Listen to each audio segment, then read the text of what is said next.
The movie starts with a man waking up in a room shaped like a cube. You may think we've done this one already, but there are lots of movies that use this premise now. The walls, ceiling, and floor have glowing lines on them, and there are 6 doors present. As the man gathers his bearings, he opens 2 doors and finds rooms that are just like the one he's in, but with different colors. Curious, he opens a 3rd door and steps inside, but as soon as he does so, he is sliced into large cubes. His body falls apart, and we see a device with crisscrossed wires, which diced him into pieces. It effortlessly folds up and then disappears. Another man named Quentin enters a room confidently. There, he finds a guy named Worth passed out and tries to wake him up. Suddenly, one of the doors opens, and a woman cautiously walks in. Her name is Holloway, and she realizes Quentin is as trapped as she is. Soon after, they hear a girl named Levin screaming from the next room. Quentin brings her into the room, but accidentally breaks her glasses. Just then, an elderly man, Rene, enters from the upper door, adding more mystery to the scene. It is revealed that none of them have any idea where they are, how they ended up there, or why they're there. Quentin, however, is aware of the existence of traps in the rooms because he almost got his head chopped off earlier. The group of 5 then decides to stick together and search for an exit. Rene leads the way, demonstrating how to check for traps by tossing a boot into rooms while holding onto the laces to see if anything triggers. As soon as he throws a shoe inside a room, it bursts into flames. He then swiftly retrieves the shoe and informs everyone about the presence of motion detectors in the room. He warns that entering inside it triggers the detectors, resulting in fatal burns. By tossing shoes into different rooms, they can determine which areas are safe and which are hazardous. In the meantime, Holloway considers different possibilities regarding who might have created the cube, with aliens or the government being her main theories. My money's on Mr. Beast, says Rene. After a while, the group begins to hear strange noises from outside, resembling the rumble of a large elevator. Holloway reassures herself that someone will surely come to rescue them. Quentin and Rene, on the other hand, believe that there must be an escape route and suggest moving forward in a straight line, overwhelmed by everything going on around her. Levin begins to panic. She fears that all of them will meet their ends here in this cube, but Quentin comforts her, saying they will definitely get out of here. Please, just see reason, says Quentin. I can't see anything, says Levin. Following this, Rene suggests that staying still won't help, so they need to move forward in a straight line until they reach the end. The others agree, and they start navigating through the rooms accordingly. With that, Rene once again tosses his shoe into the adjacent room and, finding it safe, leads the group inside, one by one. While they move, they come across a series of numbers displayed on the hatchways between each room. Seeing this, Holloway concludes that there must be thousands of rooms. She explains that they have no access to food or water, which means they can only survive for 3 days. In response, Rene suggests sucking on a button from his shirt to stimulate saliva production and stave off thirst. Rene's a genius. Following his lead, everyone retrieves their buttons and begins sucking. As the hours pass by, the group continues the boot trick and moves forward. At one point, Rene throws another boot into a room and finds nothing alarming. However, he notices the dry air and concludes that the room probably has an electrochemical sensor. This sensor likely detects hydrogen sulfide emitted from the skin. Where would this group be without Rene? Quentin then becomes curious about Rene's expertise, prompting the old man to reveal that he's a French escape artist who has successfully fled from more than 7 major prisons. Shortly afterward, he jumps into a room that was tested with a boot, only to be sprayed in the face with acid.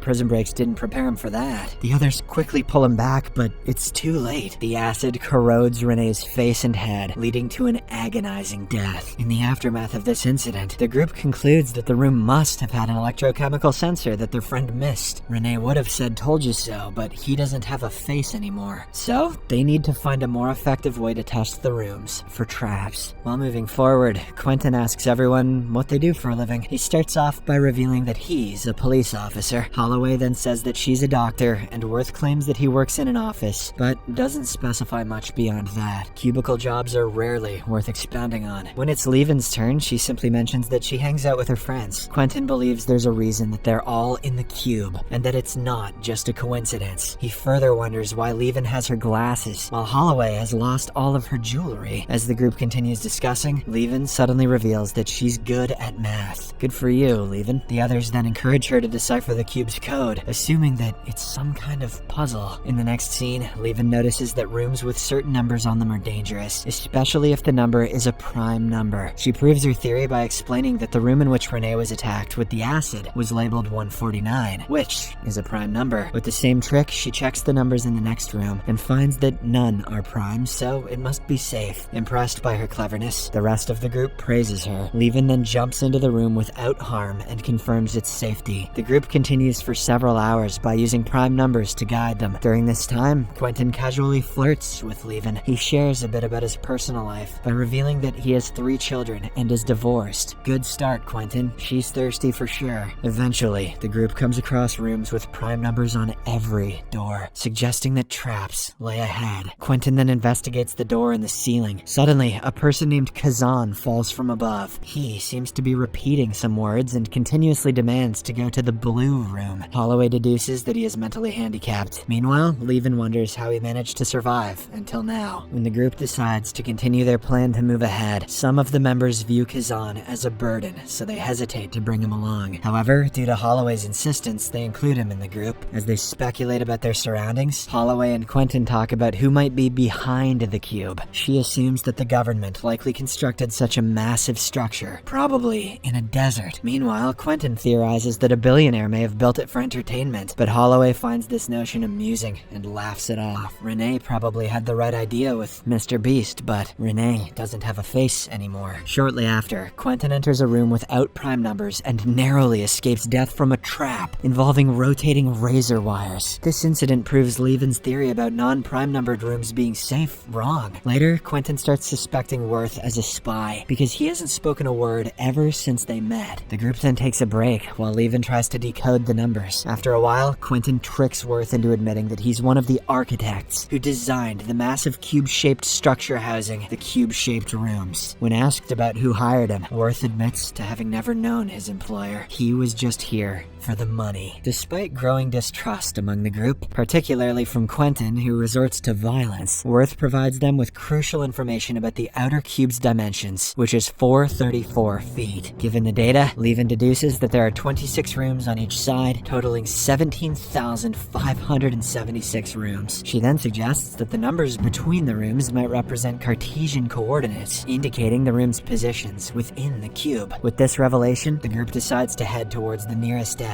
They continue booting the rooms to detect any dangers. In the next scene, they come across a seemingly safe room adjacent to theirs, but as they are about to cross it, Kazan unexpectedly screams loudly, causing the room to activate some deadly traps. The group then deduces that the room is installed with a sound-activated trap system that will pose a risk if they pass through. Quentin suggests leaving Kazan behind because he wouldn't make it through due to his sudden outburst. However, Holloway continues to insist they bring him along and even volunteers to go through the room with Kazan. After a while, everyone manages to navigate through safely, but when it's Quentin's turn, Kazan inadvertently triggers the trap by making noise. This causes Quentin to narrowly escape death. Filled with rage, he attacks Kazan, but Holloway stops him in the nick of time. Quentin's anger then turns towards her, sparking a heated argument between them. Holloway accuses him of preferring younger girls, suggesting that might be why his wife left him. This makes Quentin so angry that he slaps her numerous times. If I preferred younger girls, would I be slapping you?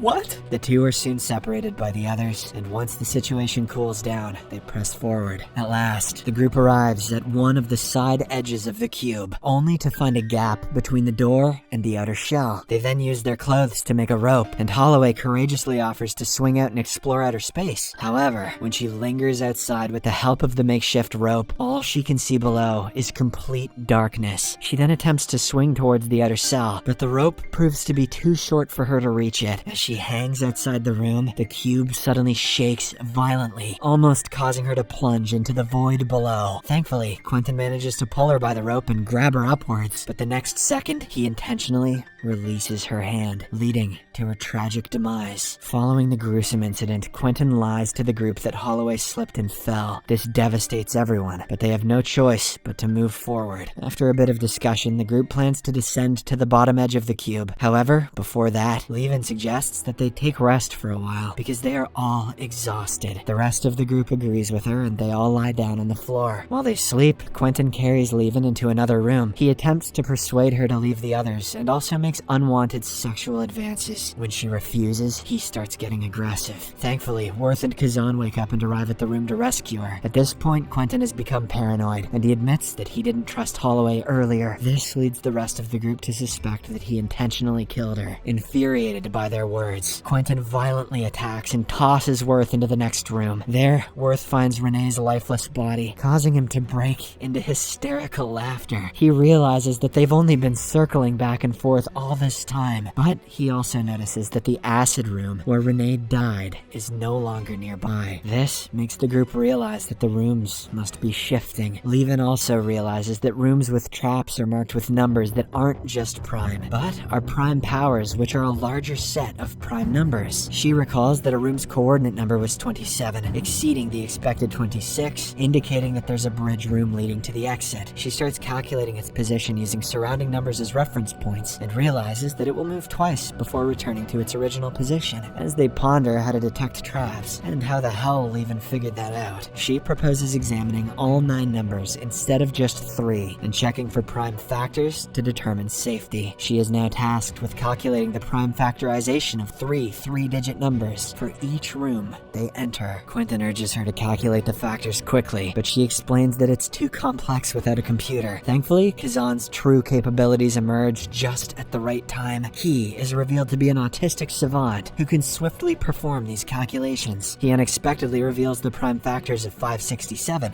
impressing everyone. They then continue verifying prime factors in the room, confirming it's safe based on his calculations. To check, Quentin throws a piece of debris across a room, which remains intact and ensures safety. With Kazan's assistance, the group navigates towards the exit safely. Worth then comes up with a plan to subdue Quentin, who has become increasingly paranoid. He manages to lure Quentin into a room below them and leaves him behind to face his fate. After this, the rest of the group moves forward and eventually arrives at the bridge room of the cube. Upon opening its door, they are greeted by a flood of bright lights pouring into the room. However, Worth decides he will not go outside, as he believes there's nothing for him in the world beyond the cube. At this moment, Quentin reappears from behind and somehow manages to catch up with them. He tragically kills Levin by piercing her back with a broken door handle and injures Worth with a powerful stab. He then turns to Kazan, who is attempting to climb out of the room, but before Quentin can reach him, Worth grabs his leg and holds it tightly. Just then, the room begins to realign in the narrow crawl space between them. As a result, Quentin gets stuck in between, resulting in his gruesome death. Worth also succumbs to his injuries soon after, but at least he has saved Kazan's life. The final scene of the movie shows Kazan arriving outside the cube and looking at the blinding light, which is perhaps the escape door. Subscribe for more videos like this, turn on notifications, and leave a like to help the channel out. Thank you for watching.